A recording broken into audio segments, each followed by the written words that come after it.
Hello and welcome to Express News. In the next half an hour, we'll get you all the latest news and updates. My name is Abhishek Mahajan. We'll start with our top story. India on Tuesday slammed Pakistan for its unfounded remarks on the Waqf Amendment Act that was passed by Parliament on April 4th and got the President's assent a day later.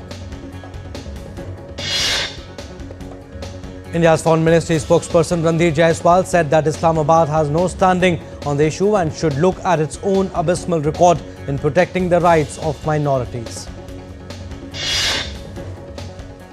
Advocating for reforms of the UN Security Council, permanent representative of India to the UN, Parvatneni Harish, delivered the statement of G4 at the intergovernmental negotiations on Security Council reforms focused on size and regional representation. In the Bastar division of Chhattisgarh, 2 Naxals were killed in an encounter on the Kondagaon-Narayanpur border. An AK-47 rifle along with ammunition and explosives were recovered from the site. 23 surrendered Naxals in Chhattisgarh were allotted houses under the Pradhan Mantri Awas Yojana. The move is seen as a key effort in addressing red zone unrest. In India's Union Territory of Jammu and Kashmir, search operation continues in the dense forest of Lasana in Poonch district for the second day. The encounter began during a joint operation conducted by the Indian Army and Jammu and Kashmir Police in the Sudan area on Tuesday. Security sources said the terrorists opened fire after being cornered in the forested terrain. The Indian Army Field Hospital deployed in Mandalay as part of Operation Brahma. The disaster relief and rescue operation undertaken by the Indian government returned to India on Tuesday. The 6th edition of the joint military exercise Dastlik between India and Uzbekistan began at the Foreign Training Node in Pune on Tuesday. The 14-day exercise will focus on the counter-terrorism operations in sub-conventional domains and will include both Army and Air Force elements. The Indian Army showcased its prowess in the plateau sub-sector along the line of actual control in North Sikkim, which is one of the highest and the coldest battlefields in the country. Armed with state-of-the-art equipment and superior technology, Indian Army soldiers steadfastly guard the NAC. Chief of Defence Staff General Anil Chauhan unveiled the book Bravest of the Brave in Delhi that honours the heroic legacy of Naib Subedar Chuni Lal, a gallant soldier in India's military history. Border Security Force of India released a video of their K9 units showcasing trained dogs performing impressive feats, including responding to commands and participating in rescue operations. The Mumbai-Manmar Panchvati Express has become the first train in India to have an ATM installed on board. India's Railway Minister Ashwini Vaishnav took to social media and shared a video of the train. The Indian Railways marks 172 years of a significant chapter in India's transportation history that began on April 16, 1853 with the inaugural journey of the country's first passenger train from Bori Bandar, presently Chhatrapati Shivaji Maharaj Terminus in Mumbai, to Tanna, now called Thane. India's Road Transport and Highways Minister Nitin Gadkari chaired a meeting focused on integrating road safety into the school education system. The meeting also held discussion on the urgent need to establish safe school zones.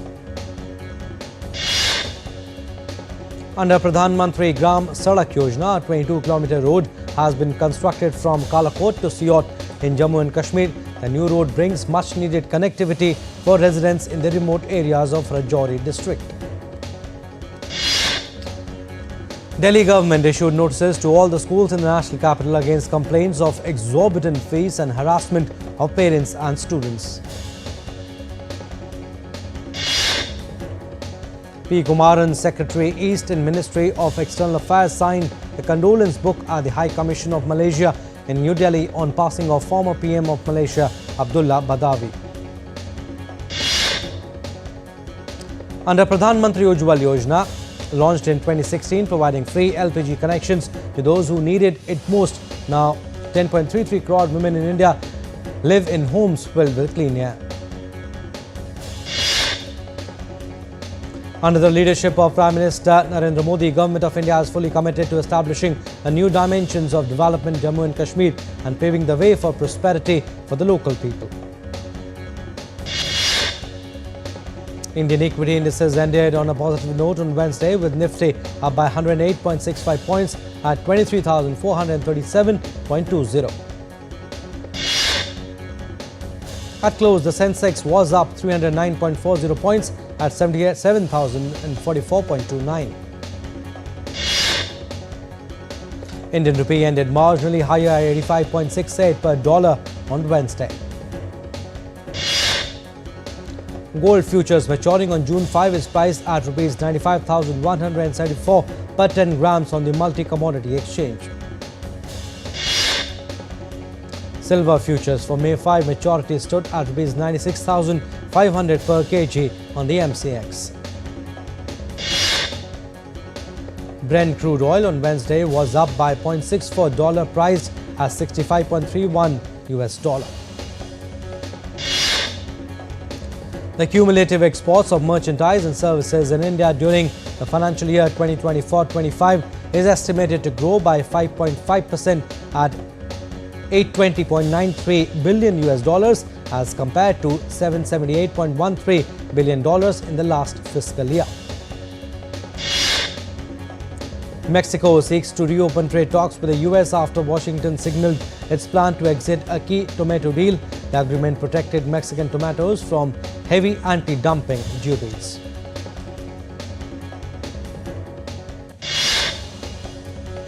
Colombia has issued global bonds worth up to $3.8 billion US dollars maturing in 2030 and 2035. The proceeds will help meet its 2025 financial goals.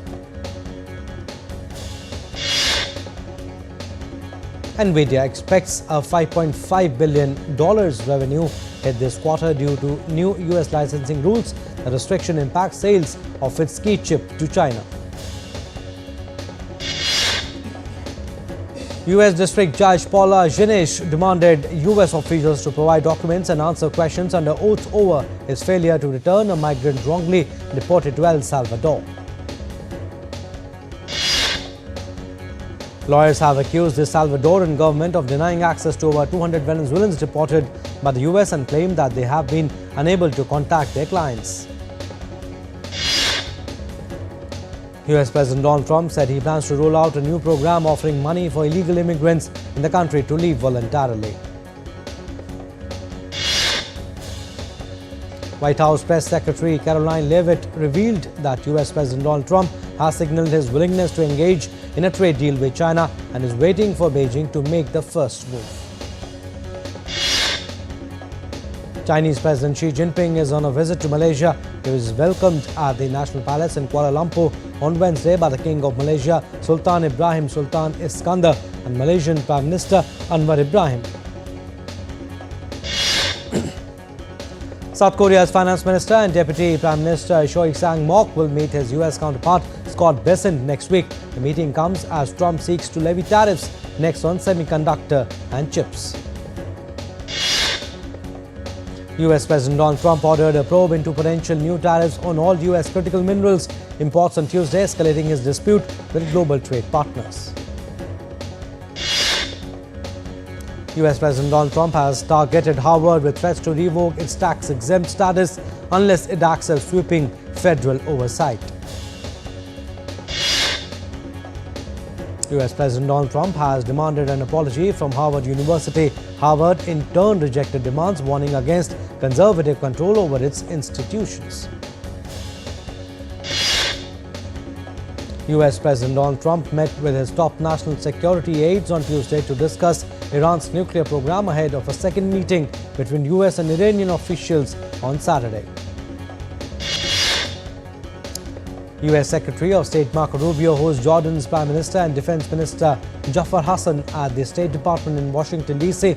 The two discussed ways to expand economic cooperation and increase investments between the two nations.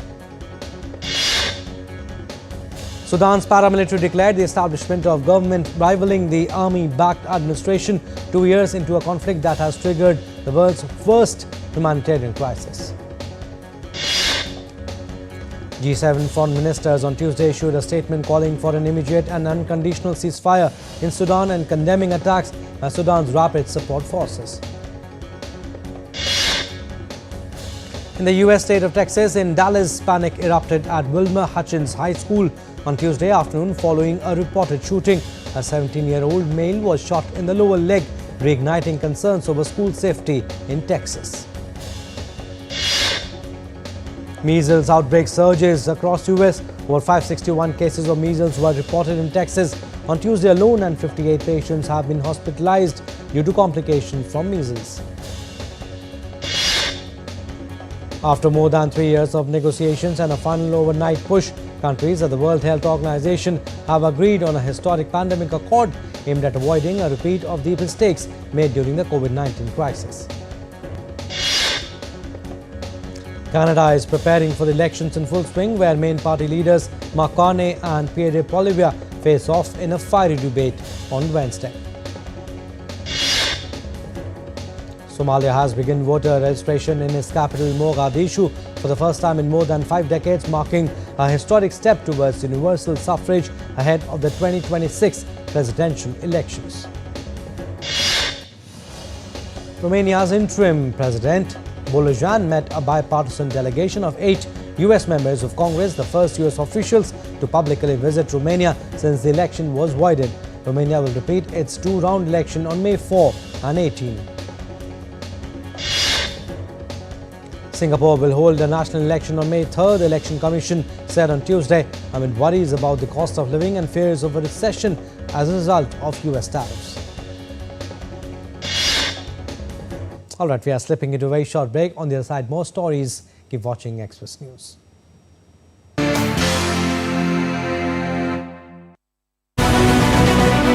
This week on Defense Dynamic, India and the United States wrap up Exercise Tiger Trump 2025 on India's east coast. India successfully tests its long-range glide bomb Gaurav. Can this homegrown weapon redefine precision strike capability and send a strong message across the border? What are direct energy weapons? Why, after successful trial of DRDO's DEW, India is now in the exclusive club? And inside the Indian Air Forces, how the Wolf Pack strategy is transforming aerial warfare, coordination and lethal intent. Tune in this Wednesday at 8 p.m. IST only on DD India. Nature gives and we take, and sometimes a little too much. But what happens when this balance tips, and who is the most impacted? Let's take a look at some of the solutions that are trying to help these communities. We want to encourage people to consume more local products. These were caught in environmentally friendly nets, not farmed. That makes a huge difference. Project Tangaroa. It's working to build a global framework that can help identify which wrecks need to be taken care of first and find the funding for cleanup missions. We use SLR organic fertilizer for our plants. With organic fertilizer, the yield is better and the soil's health improves.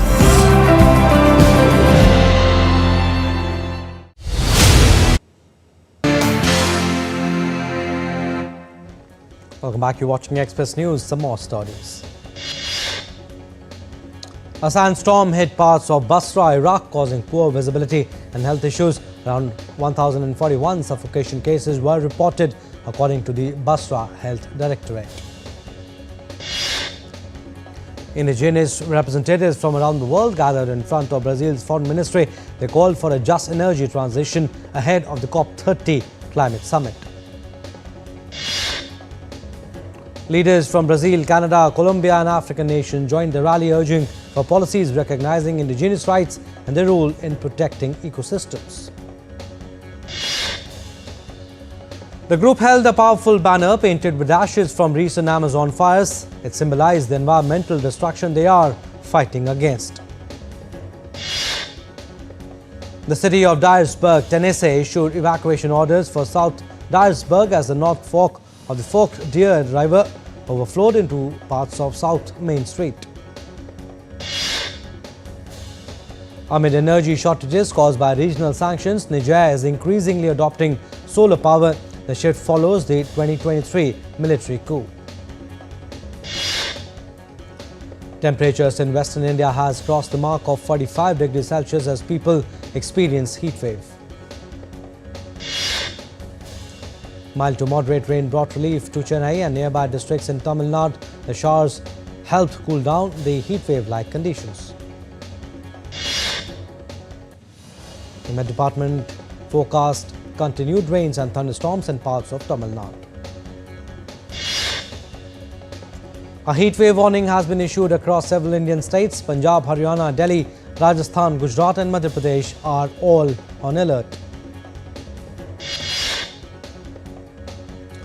South Africa's Witwatersrand caves have reopened after years of closure. The site is famous for its fossil discoveries of ancient human relatives. Indigenous communities across Brazil gathered in the Marajai community to kick off the third Alvarez Indigenous Intercultural Games and Dances.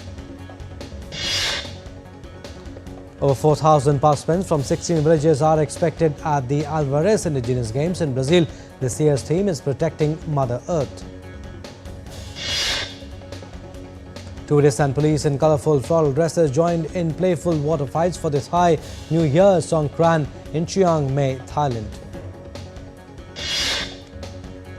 More than 1.13 million people celebrated the three-day Songkran festival. The event symbolizes renewal, cleansing and a fresh start.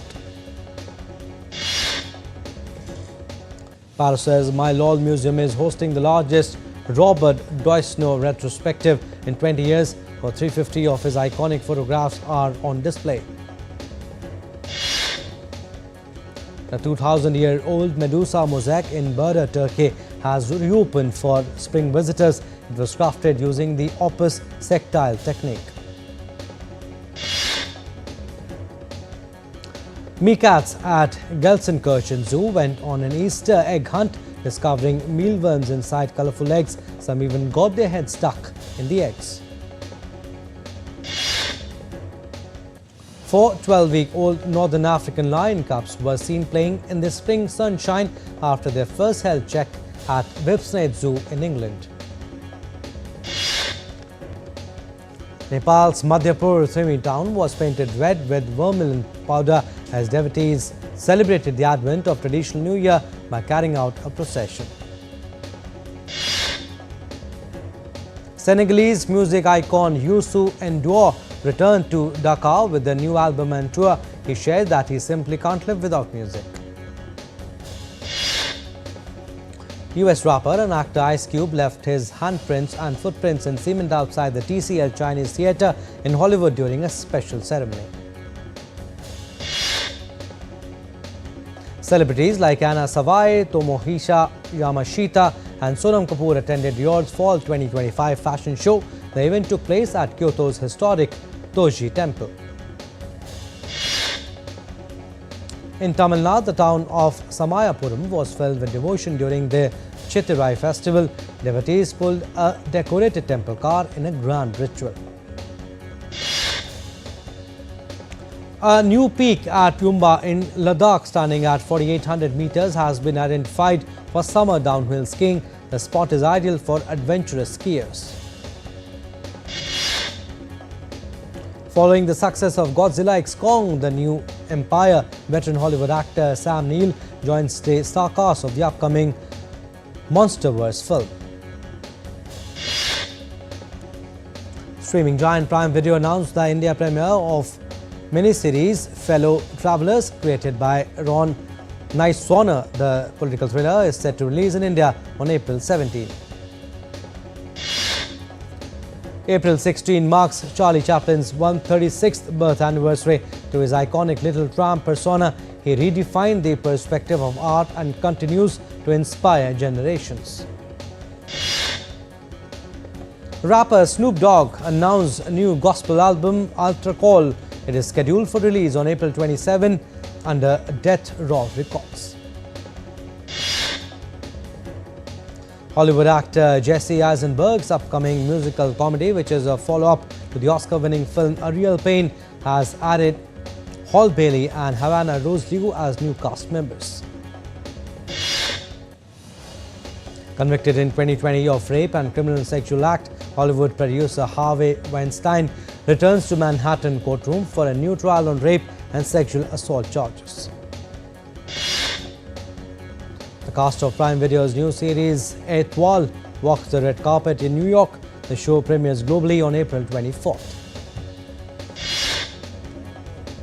Blake Lively and Anna Kendrick attended the London premiere of Another Simple Favor. The film will stream on Amazon Prime Video starting May 1st. Indian filmmaker Rohit Shetty's first biography action film is set to start shooting this month with John Abraham. The Jallianwala Bagh massacre film Kesari Chapter 2 featuring Akshay Kumar, R. Madhavan and Ananya Pandey is set to release in theatres on April 18th, marking 106th anniversary week of the massacre. In sports, Indian shooter Suruchi Inder Singh clinched gold, while double Olympic medalist Manu Bhaker won silver medal in the women's 10-meter air pistol event at the ISSF Shooting World Cup in Lima. Saurabh Chaudhary won his first individual medal in a World Cup since 2022, bagging bronze in men's 10-meter air pistol event. In IPL, Punjab Kings defeated Kolkata Knight Riders in a low-scoring thriller by 16 runs in Mullapur on Tuesday. Punjab Kings posted a modest total of 111. KKR's chase appeared comfortable at 60 for 2 when Yuzvendra Chahal's outstanding spell triggered a collapse, helping Punjab bowl out Kolkata for 95. Delhi Capitals will host Rajasthan Royals in match 32 of the Indian Premier League 2025 at the Arun Jaitley Stadium in Delhi on Wednesday. Lucknow Super Giants received a major boost as fast bowler Mayank Yadav has joined the squad. The 22-year-old pacer is likely to be available for LSG's next game against Rajasthan Royals. Indian batter Shreyas Iyer has won the ICC Men's Player of the Month award for March 2025, surpassing competitors Jacob Duffy and Rachin Ravindra from New Zealand. In soccer, Paris Saint-Germain kept alive its dream of a first Champions League title on Tuesday by squeezing past Aston Villa 5-4 on aggregate after a thrilling second leg of its quarter-final, which the English side won 3-2. Five-time European champions Barcelona reached their first Champions League semi-finals in 6 seasons with a 5-3 aggregate victory despite being beaten 3-1 by Borussia Dortmund on Tuesday. Real Madrid hosts Arsenal in the UEFA Champions League quarter-final second leg on Wednesday. Arsenal take a commanding 3-0 lead to Spain. Inter Milan hosts Bayern Munich in their quarter-final return leg on Wednesday. Inter hold the upper hand after grabbing a 2-1 win in Munich. Spanish Football Federation on Tuesday said that Real Madrid forward Kylian Mbappe will serve a one-match suspension following his tackle on Deportivo Alaves' Antonio Blanco. In tennis, world number 2 Carlos Alcaraz came back from a breakdown in the second set to defeat Ethan Quinn 6-2, 7-6 and reach the Barcelona Open last 16 on Tuesday. Australian tennis star Alex de Minaur advanced to the second round of the Barcelona Open on Tuesday with a solid straight-set victory over Argentina's Thomas Martin Etcheverry. LA Olympics organizers unveiled an array of venues for the Los Angeles Games on Tuesday. World Series champions Los Angeles Dodgers will host Olympic baseball, while surfers will hope to ride the waves to the podium in San Clemente. Well, that's all we have in this edition of Express News. You stay tuned for more news and updates. Namaskar.